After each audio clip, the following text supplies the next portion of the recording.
입에 두었노라 라고 하는 것으로 은혜를 나누기를 원합니다. 오늘은 며칠이죠? 9월 1일입니다. 오늘부터 우리 교회는 예레미야 말씀을 다음 달까지 계속 묵상을 합니다.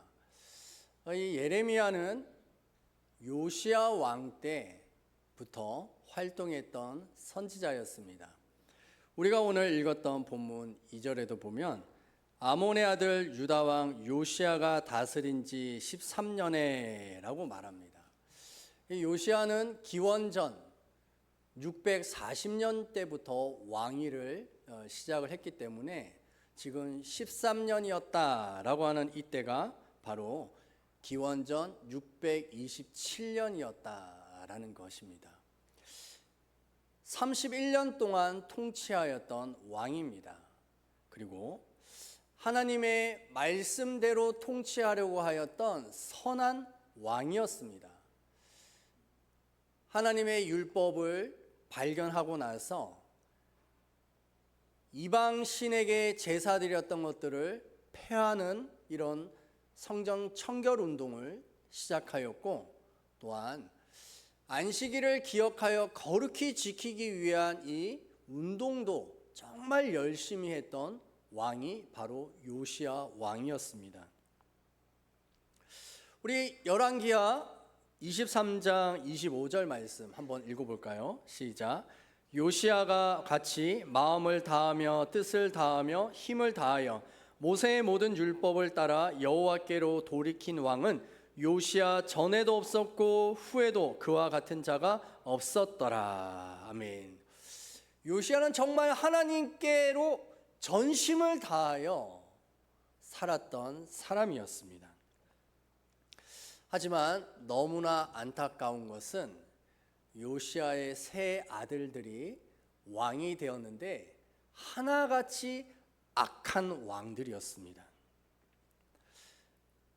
요시야의 아들 아하시야가 왕이 되었는데 겨우 3달밖에 통치하지 못하고 애굽 땅으로 사로잡혀가서 그곳에서 죽었습니다. 그리고 다시 여호야김이라고 하는 이 아들이 왕이 되었는데 11년 통치하였습니다. 이때 어떤 일이 일어났었냐면 다니엘과 그 세 친구가 바벨론에 포로로 끌려가는 일이 있었다라는 것이죠. 여호야김 뒤에 마지막으로 시드기야 이 아들이 왕이 되었는데 11년을 통치하였습니다. 하지만 이 시드기야 왕은 남유다 왕국의 마지막 왕입니다. 시드기야를 통하여서 유다는 바벨론에게 패망하여서 역사 속에서 영원히 사라집니다. 요시야 왕이 죽은 이후에 22년 만에 남유다 왕국은 역사에서 지워져 버리게 되었다라는 것이죠.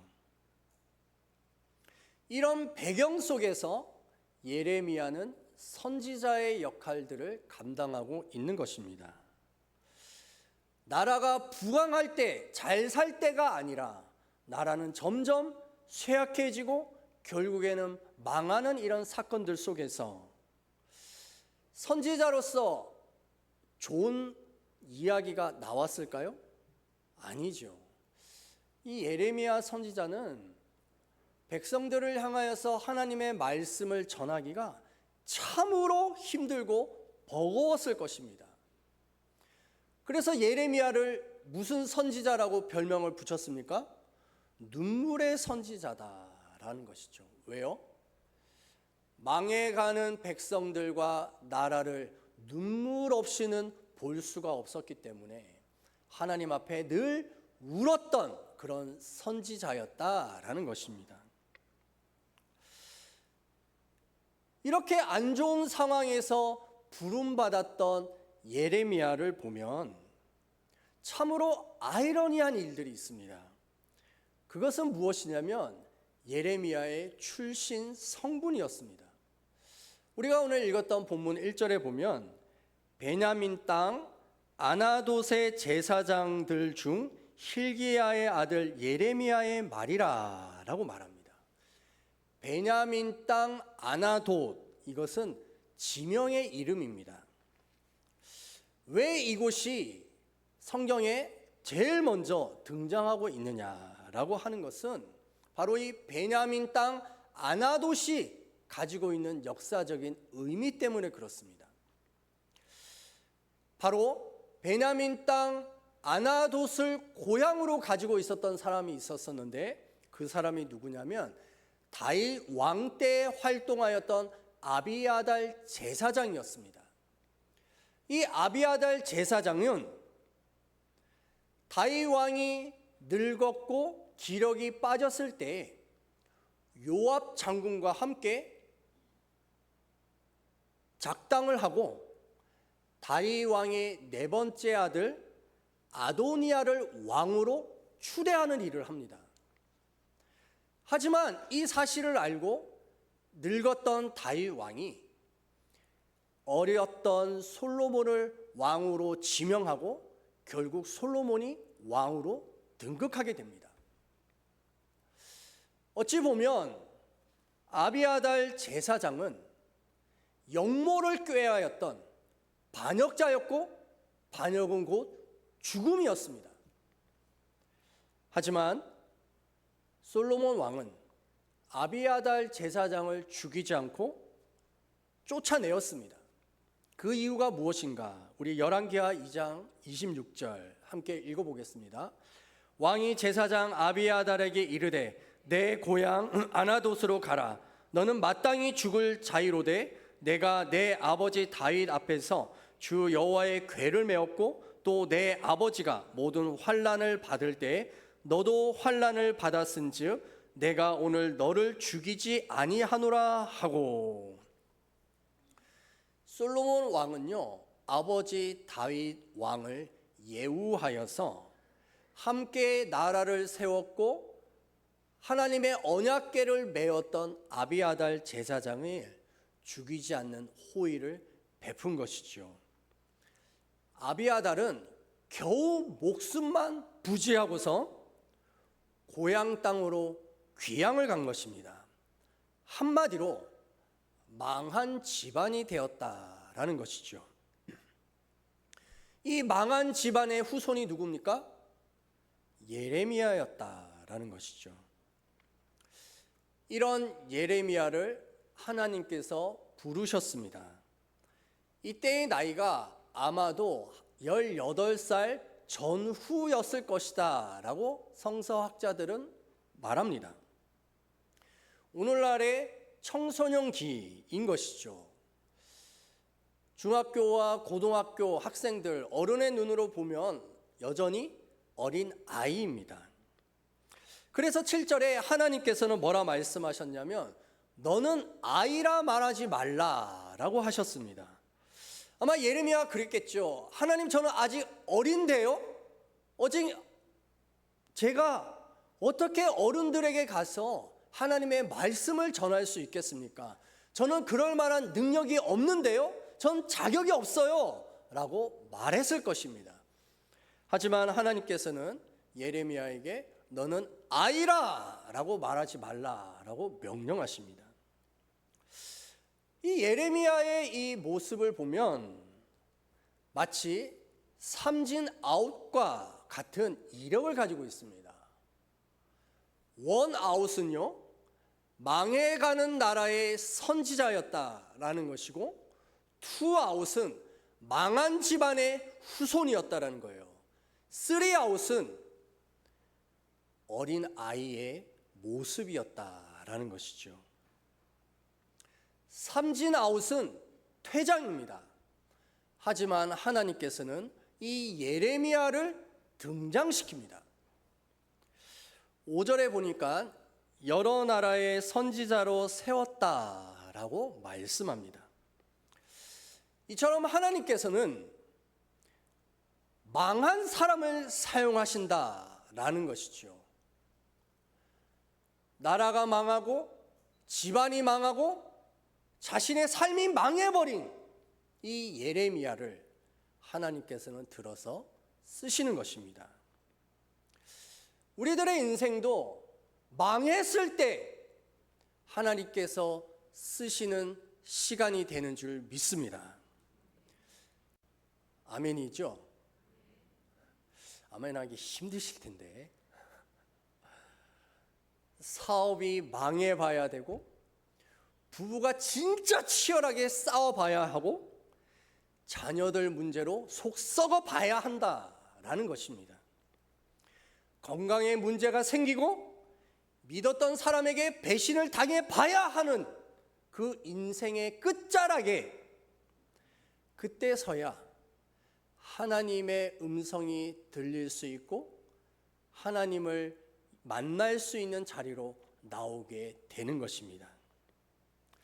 만약 이런 문제가 없다면 하나님 앞에 나올 이유가 하나도 없는 것이죠. 인생에 승승장구하고 자기 힘과 자기 능력으로도 잘 살 수 있는데 무엇하러 하나님이 필요하겠습니까? 결국 우리의 망한 인생은, 실패는 하나님을 만날 수 있는 문이 열려지는 기로에 서 있게 될 줄 믿습니다. 삼진아웃과 같았던 인생의 예레미야에게 4절에서 여호와의 말씀이 내게 임하니라 라고 말씀하셨습니다. 바로 말씀의 자리, 기도의 자리, 예배의 자리가 예레미야에게 열리게 된 것이죠. 우리 조암 신흥교회는 2015년 11월부터 큐티를 하기 시작했습니다. 말씀 묵상이지요. 올해로 만 9년째가 되었습니다. 짧으면 짧지만 결코 짧지 않은 시간입니다. 큐티를 해야 하는, 말씀 묵상을 해야 하는 이유는 말씀이 우리 영의 양식이기 때문에, 우리가 매일 밥을 먹는 것처럼 영의 영에게도 하나님의 양식을 먹이기 위한 것이 말씀 묵상 큐티였습니다. 성경 통독은 죽을 마시는 것 같아요. 죽은 언제 먹어요? 병들었을 때, 몸이 약해졌을 때, 기력을 잠깐 회복하려고. 하지만 밥은 언제 먹습니까? 일상에 먹습니다. 왜요? 그 한 끼 먹는 그 밥이 꼭꼭 씹어 꿀꺽 삼켜지면 우리에게 살이 되고 피가 되고 힘이 생겨서 일상을 살아갈 수 있는 능력을 얻게 되는 것이죠. 마찬가지입니다. 말씀 묵상을 하는 이유는 매일매일 살아갈 수 있는 영의 양식을 먹어서 우는 사자들을 향하여 대적하며 지옥의 삶을 살고 있는 사람들을 하나님의 나라로 바꿔가기 위한 이 일들을 하는 것입니다. 하지만 큐티인을 보면, 구매하시는 성도들을 숫자를 보면 우리 교회 성도의 절반밖에 사지 않습니다. 2달에 얼마죠? 5,500원. 한 끼 식당에 밥을 먹으면 요즘 얼마입니까? 9,000원, 만원 하죠. 한 끼 밥도 9,000원, 만원 하는데 2달에 영의 양식 5,500원밖에 안 하는데 안 사요. 왜 안 살까요? 안 하겠다고 작정했기 때문에. 난 안 할 거야. 왜 안 하죠?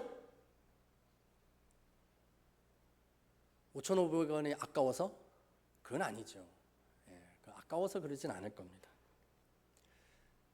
2달이 지나도 마치 지금 팔아도 새 책처럼 팔 수 있는 그 깨끗한 책이 너무나 아까워서, 그래서 안 사는 겁니다. 저는 이게 여러분들을 혼내거나 비난하려고 하는 게 아닙니다. 왜냐하면 이 궁극적인 죄는 저에게 있기 때문이에요. 저는 큐티 하자고 하면 성도들이 다 할 줄 알았어요. 왜요? 말씀밖에 없다라고 하는 거 여러분들 100% 인정하시죠? 인정 안 하시는 분은 아마 이 자리에 안 계실 겁니다. 인정함에도 안 해요. 왜 안 하죠? 너무 바빠. 예, 바빠도 너무 바빠요. 예, 눈 뜨자마자 할 게 너무 많아. 그리고 또 뭐가 많아요? 큐티 아니어도 재밌는 게 너무 많아요. 예, 일어나자마자 핸드폰 켜고 유튜브 보고, 샤워할 때도 유튜브 보고, 치카할 때도 유튜브 보고, 밥 먹을 때도 유튜브 보고, 자기 전에도 유튜브 보다가 어떻게 핸드폰이 툭 떨어져가지고 어우 막 깜짝 놀라고 막 이러잖아요. 너무 재밌는 일들이 많아. 왜 이게 저의 죄이냐면, 저는 이 큐티를 하면 성도들이 막 살아나가지고 우리 교회가 부흥할 것이라고 생각했어요. 막 자리가 모자랄 거라고 생각을 했어. 말씀 묵상을 뭐라고 생각한 거예요? 부흥의 방법으로 생각했다라는 거예요. 이게 저의 착각이었고 저의 죄입니다. 결국 9년을 했지만 저의 능력 없음이 드러나는 시간이었습니다. 그래서 제가 고백했어요. 하나님, 제가 능력이 없어요. 큐티를 하면 성도들이 살아날 거라고 저 혼자 착각을 했습니다.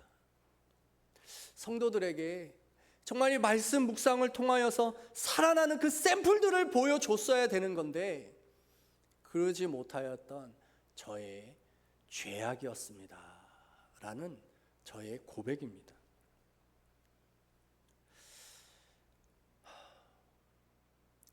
하지만 하나님께서는 예레미야 1장 10절의 말씀과 같이 이렇게 하십니다. 우리 함께 읽겠습니다. 보라, 내가 오늘 너를 여러 나라와 여러 왕국 위에 세워 내가 그것들을 뽑고 파괴하며 파멸하고 넘어뜨리며 건설하고 심게 하였느니라 하시니라. 아멘. 하나님께서는 먼저 뽑고 파괴하고 파멸하며 넘어뜨리십니다. 우리 안에 있는 견고한 진을 부셔버리시는 것이죠. 마치 뼛속까지 스며 있는 죄의 본성들을 뽑아내기를 원하신다라는 것입니다. 죄의 본성은 무엇이냐면 교만이며 불순종입니다. 왜 교만하냐면 하나님의 말씀이 들리지 않는 것이 교만한 것입니다. 그렇기 때문에 말씀이 순종이 안 되는 거예요. 불순종하게 된다라는 것입니다. 그러므로 하나님께서는 파괴하고 고통 가운데 처하게 함으로 인해서 우리의 교만과 불순종을 철저하게 부수기를 원하신다라는 것입니다. 마치 십자가에 못 박히신 예수님처럼 그렇게 만드시는 겁니다. 예수님은 십자가에 너덜너덜해진 몸으로 매달리셨습니다. 또한 발가벗겨져서 수많은 남자와 여자들이 쳐다보는 그 위에 달려 계셨습니다. 내가 죽어야 할 그 십자가에 예수 그리스도께서 못 박혀 죽으신 것입니다. 2000년 전에 수많은 무리들이 십자가에 못 박아라, 십자가에 못 박아라 외쳤던 그 무리, 그 군중들 속에 바로 저와 여러분들이 그 무리 속에 있었다라는 것이죠. 우리가 예수님을 죽인 것입니다. 내가 죽었어야 할 그 십자가에 나를 대신하여서 예수님께서 죽으신 것입니다. 이것이 그냥 지식적으로 머리로만 이해되는 것이 아니라 정말 내 가슴으로 내 뼈에 사무치기까지 예수의 십자가가 경험되어질 때 우리는 세상의 쾌락, 세상의 즐거움이 아니라 세상의 어떤 우선순위가 아니라 오직 예수 그리스도가 우리의 우선순위가 될 줄 믿습니다. 갈라디아서 6장 14절 말씀입니다. 그러나 내게는 우리 주 예수 그리스도의 십자가 외에 결코 자랑할 것이 없으니 그리스도로 말미암아 세상이 나를 대하여 십자가에 못 박히고 내가 또한 세상을 대하여 그러하니라. 아멘. 사도 바울은 고백합니다. 예수 그리스도 외에는 자랑할 것이 없습니다. 사도 바울은요, 세상적으로 엄청난 스펙을 갖고 있었던 사람이었습니다. 그의 부모님이 엄청나게 잘 살았고요, 사회적인 지위도 높은 사람들이었습니다. 사도 바울은요, 그 당시에 최고의 학문을 경험하였던 사람이었고 공동체로부터 인정을 받았던 석학이었습니다. 하지만 그 사람이 십자가에 못 박히신 예수님을 만났을 때 자신의 그 모든 스펙들을 배설물로 여겼다, 똥으로 여겼다라고 고백합니다. 오직 자랑할 것은 누구밖에 없습니까? 예수 그리스도밖에 없었다라는 것이죠. 그러므로 우리 안에 있는 이 세상의 가치관, 세상을 우선순위하고 있는 이 모든 것이 십자가에 못 박혀 부셔져야 할 줄 믿습니다. 오늘 큐팅 간증에 보니까 유교적인 집안의 장손으로 태어나서 행복과 쾌락을 쫓았던 분의 간증이 나옵니다. 그분의 간증을 요약해서 읽어드리겠습니다. 결혼 생활이 자기 행복을 보장해 주지 않는다며 아내 몰래 주식 투자를 하고 유흥업소에 다녔습니다. 결국 2억 원을 날리고 아내에게는 바람까지 피운 사실이 드러났습니다. 이 일로 이혼당할까 봐 두려웠고 가족들이 알게 되어서 수치스러웠다라고 고백합니다. 자기가 믿었던 돈마저 없어져서 인생이 망하였다라고 생각하였습니다. 하지만 이로 인해서 자신의 주식 투자와 음란 중독을 끊게 해달라고 공동체에 중보 기도를 요청할 수가 있었습니다. 그렇게 하나님의 말씀이 조금씩 들리기 시작하였습니다. 자신의 이 망한 사건을 통해 쾌락의 왕국을 파괴하시고 새로운 나라를 건설하시려 하는 하나님의 사랑을 깨닫게 되었다라고 고백합니다. 고난을 말씀으로 해석하고 살아나게 되니까 간증을 하게 되었다라고 합니다. 자신과 비슷한 처지의 사람들에게 전도하게 되었고 자신의 이 죄 고백이 다른 사람들을 살리는 약재료가 되었다라고 하는 간증입니다. 저는 이 사람의 이 간증이 단지 이분만의 것이 아니라 하나님의 말씀이 들리는 우리 모두의 간증이 될 수 있는 줄 믿습니다. 그래서 하나님께서는 우리가 치유되고 회복되면 될수록 영혼을 구원하라, 전도하라 라고 하나님이 말씀하시는 것이죠. 오늘 BYP 초청 큰 잔치 이 주제가 무엇입니까? 무리가 내게로 오느니라 입니다. 이것은 이사야 60장 4절의 말씀입니다. 우리 함께 읽어보겠습니다. 내 눈을 들어 사방을 보라. 무리가 다 모여 내게로 오느니라. 내 아들들은 먼 곳에서 오겠고 내 딸들은 안기어 올 것이라. 아멘. 이사야 60장 1절에 보면 일어나라 빛을 발하라 라고 말합니다. 빛을 발할 수 있는 이유가 무엇입니까? 사방이 깜깜하며 어둡기 때문에 밝은 빛을 비추어 주면 그 빛을 향하여서 많은 사람들이 몰려올 것이다 라고 말하는 것입니다. 우리의 삶 속에서 탈출구가 어디인지 알 수 없는 그 고통스러운 그 삶의 그 어둠의 자리에서 밝은 빛이신 예수 그리스도를 만나면 우리가 치유와 회복으로 변화되게 되는 것입니다. 뿐만 아니라 우리가 치유되어진 그 이야기들을 또한 길을 찾지 못하고 인생을 방황하고 있는 또 다른 사람들에게 밝은 빛을 비추어 주면 많은 무리가 그 사람에게로 몰려오게 되는 것이죠. 이 땅에 너무나 악합니다. 너무나 어둡습니다. 우리의 자녀들이 살아갈 이 세상이 이제는 끝이 점점 다가오고 있음을 우리는 보고 있습니다. 이때 하나님께서는 하나님의 말씀으로 치유되고 회복된 사람을 일으키시고 이 어둠의 세상을 향하여 빛을 비춰라 라고 하시는 것입니다. 우리 다니엘 12장 3절 말씀 함께 읽겠습니다. 지혜 있는 자는 궁창의 빛과 같이 빛날 것이요 많은 사람을 옳은 대로 돌아오게 한 자는 별과 같이 영원토록 빛나리라. 아멘. 별과 같이 빛나리라. 언제 빛이 날까요? 어두운 밤하늘을 비출 수 있게 빛나게 하시는 것입니다. 우리 조암시는 교회 성도 한 명 한 명이 그렇게 이 어두운 시대 속에서 밝게 빛나는 별이 될 수 있게 되기를 축복합니다. 예레미야의 이름의 뜻이 여호와께서 높여주신다라고 하는 뜻입니다. 하나님께서 우리 한 사람 한 사람을 예레미야로 부르시고 삼진 아웃당한 그 인생이라 할지라도 하나님은 쓰시겠다라고 말씀하십니다. 우리가 기도의 자리, 말씀의 자리, 예배의 자리에서 하나님의 음성이 들린다면 들리는 그 말씀으로 자신의 삶을 해석하고 해석되어진 말씀으로 살아갈 때 하나님의 영광을 체험하게 될 줄 믿습니다. 우리 오늘 이 시간 함께 결단의 기도를 합시다. 하나님, 망한 인생과 같은 저를 사용하여 주셔서 하나님 높이 올려 주시옵소서. 망한 인생과 같은 저의 인생을 통하여서 많은 사람들을 옳은 길로 인도하는 그런 하늘의 별과 같은 삶이 되게 해달라고 우리 주여 청하며 기도하겠습니다. 주여!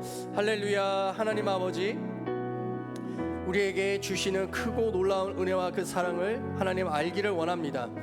우리를 뽑으시고 부수시고 파괴하시고 넘어뜨리시는 것은 다시 세우시고 일으키시고 건설하기 위함인 것을 믿습니다.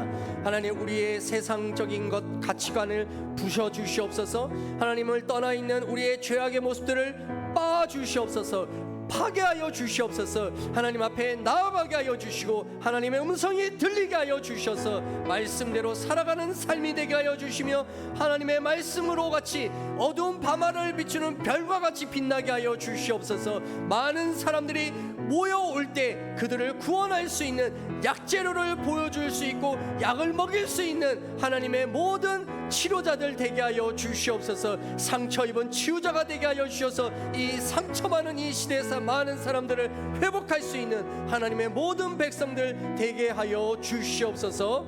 예수님의 이름으로 기도드립니다. 아멘. 네, 암송 말씀 들려주세요.